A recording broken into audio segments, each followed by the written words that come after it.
Arham innallaha kana 'alaikum raqiba. Ya ayyuhalladzina amanu taqullaha wa qulu qawlan sadida yuslih lakum a'malakum wa yaghfir lakum dzunubakum wa may yuti'illaha wa rasulahu faqad faza fawzan 'azima. Amma ba'd. Fa inna astaqal hadisi kalamullahi azza wa jalla wa khairal huda huda Muhammadin sallallahu alaihi wasallam wa syarrul umuri muhdatsatuha fa inna kulla muhdatsatin bid'ah wa kulla bid'atin dhalalah wa kulla dhalalatin finnar.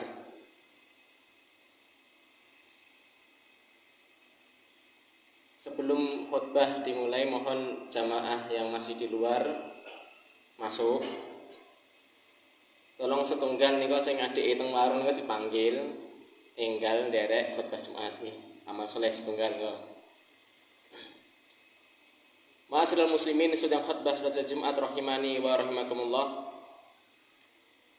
Syukur kita kepada Allah Subhanahu wa taala dari segala bentuk kenikmatan. Maka mari kita memiliki rasa butuh, rasa malu. Kenapa? Dari berbagai bentuk nikmat yang Allah berikan secara cuma-cuma gratis, namun kita senantiasa kurang, senantiasa lalai dari membalas dari kebaikan-kebaikan Allah Subhanahu wa taala. Maka mari gunakan nikmat ini dalam rangka untuk menggapai ridha Allah Subhanahu wa taala dari melakukan kewajiban-kewajiban dengan penuh rasa cinta, dengan penuh rasa agar kita senantiasa dicukupi olehnya. Tak lupa sholawat dan salam kita haturkan kepada Nabi kita Muhammad sallallahu alaihi wasallam. Yang pertama, kami wasiatkan untuk senantiasa kita menjadi pribadi-pribadi yang beriman. Iman kepada Allah dan iman kepada hari akhir. Mempertimbangkan setiap apa yang akan kita lakukan, apakah ini akan mendatangkan pahala atau justru sebaliknya. Sehingga mari kita senantiasa meningkatkan ketakwaan dengan melaksanakan segala kewajiban-kewajiban dan menjauhi segala yang diharamkan oleh Allah Subhanahu wa taala. Ma'asyiral muslimin, sidang khutbah salat Jumat rahimani wa rahimakumullah taala. Ada 3 amalan yang insya Allah kita bisa melaksanakannya, ya, insya Allah, yang bisa menjadikan kita manusia yang dicintai oleh Allah Subhanahu wa taala.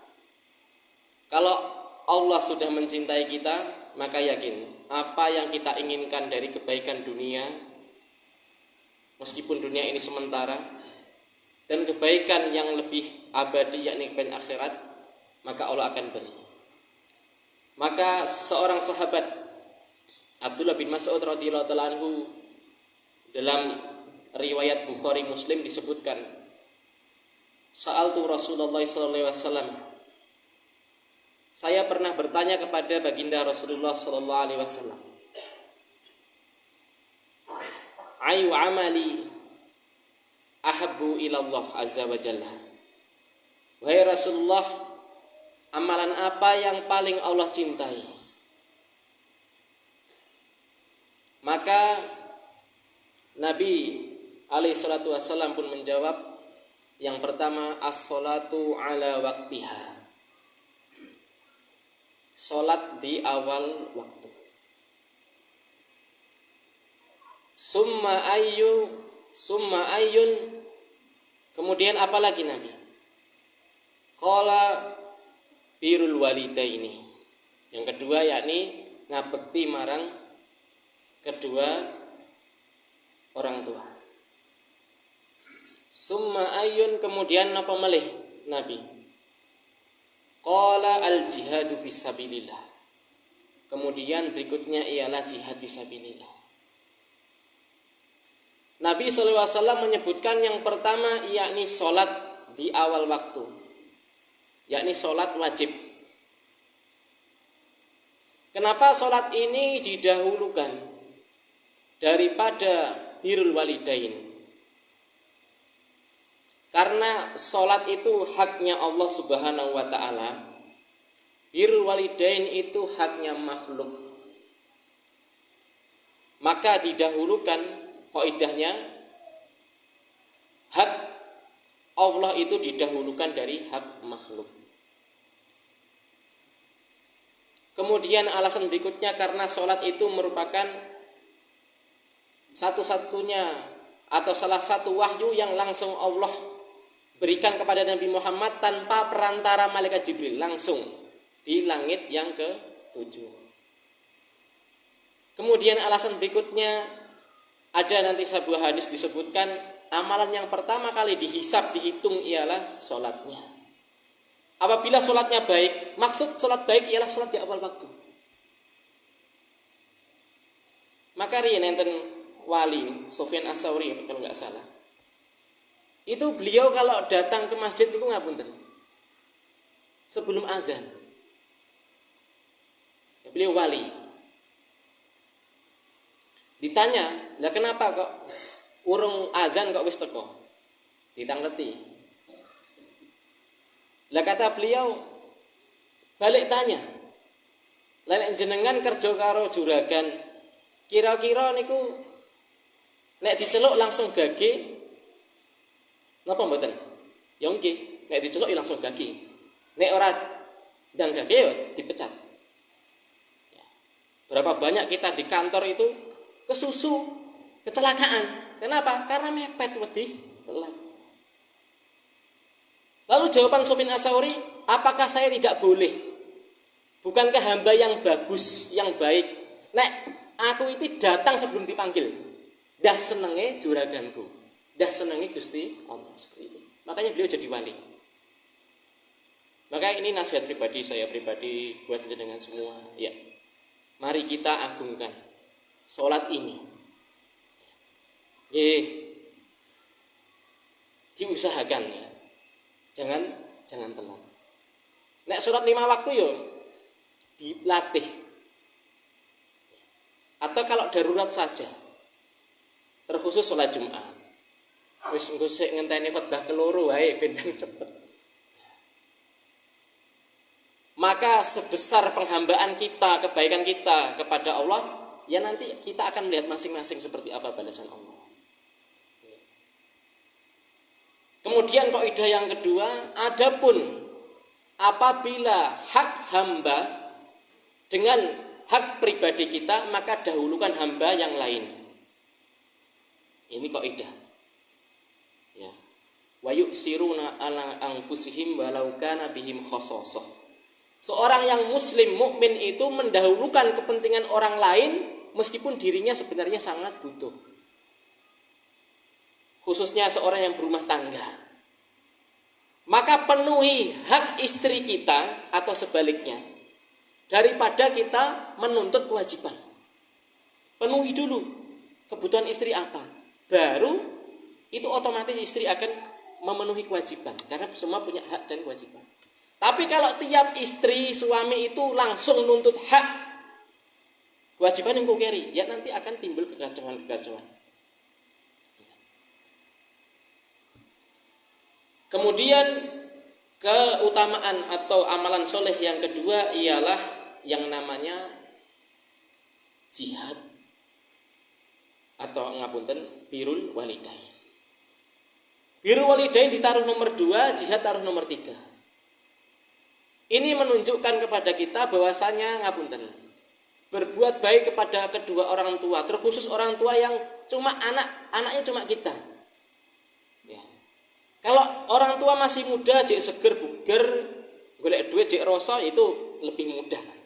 Tapi ketika orang tua itu sudah fakir, miskin, enggak punya pekerjaan, ngapunten naudzubillah kena sakit, kena pikun, ngising nggon muyuh nggon mangan kudu didulang. Lah ini ujian terberat kita atau tantangan terbesar kita.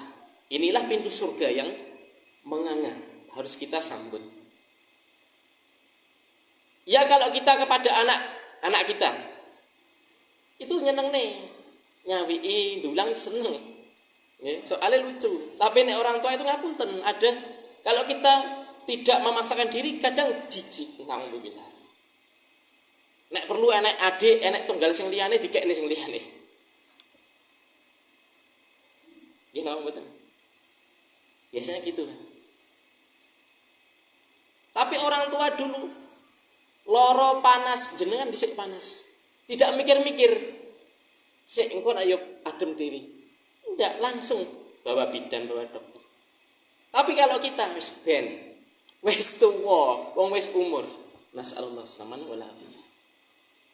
Aku lu qouli hadza wastaghfirullahi wa lakum wa li sa'il muslimin muslimat fastaghfiruhu innahu ghafurur rahim.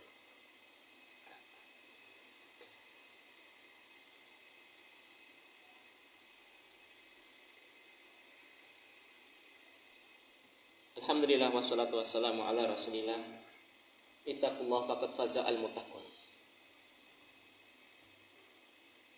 Dulu ada ulama ngisi kajian sing diisi mboten sak menten. Mungkin 100 kali lipat dari ini. Buka innal hamdalillah nahmaduhu. Diceluk ibune kan makani pitik. Ya, karena ibunya ini ngapunten setengah. Ngapunten maksudnya gila, stres. Dia tutup majelisnya. Langsung dia penuhi panggilan ibunya yang gila, stres itu. Makani pitik. Seperti itu amalan ulama kita. Kita niki ulama mboten wong saleh ya ora, tapi karo wong tua diceluk pisan pindho, kadang malah sudah selang berhari-hari di WA ibunya pas butuh, balesnya besoknya. Ternyata ibunya yang jauh itu sudah masuk ke rumah sakit. Ternyata ibunya sudah meninggal. Nasallahu alaihi wasallam. Makanya birrul walidain ini ditaruh di amalan yang nomor 2. Dalilnya dulu wonten salah seorang pemuda niku daftar jihad kali Nabi. Saya daftar jihad. Ya. Kemungkinan ya, dimungkinkan dalam sanad ini atau ashabul wurudnya kemungkinan dia punya orang tua yang butuh dia, lumpuh atau yang lainnya. Ya, dikabarkan oleh Nabi. Maka kata Nabi, balik tanya, apakah kamu punya orang tua? Nggih, kula gadah Nabi. Maka sama Nabi, ya, birrul walidainlah kepada diramut yang sepah jenengan dengan ramut. Jihadmu pada kedua orang tuamu itu. Artinya dia tidak usah berangkat ke jihad, maka dia sudah dapat fadilah jihad dengan merawat orang tuanya. Ini dalil bahwasanya birrul walidain dikedepankan daripada jihad. Adapun yang terakhir jamaah rahimani wa rahmatullah, yakni jihadu fisabilillah, al jihadu fisabilillah. Ya, yakni berperang melawan musuh-musuh Islam. Banyak cara. Ya. Oke, di negeri kita ini mungkin belum ada perang fisik. Tapi kalau perang pemikiran banyak. Sekarang sudah masuk ke pikiran-pikiran anak-anak muda. Pikiran-pikiran orang-orang intelek. Disebutkan bahwasanya semua agama sama. Disebutkan bahwasanya nanti kalau wong niku nek terlalu banyak belajar agama nanti mabuk agama, jadi radikal. Nah, ini harus diperangi. Maka kita semua punya ladang jihad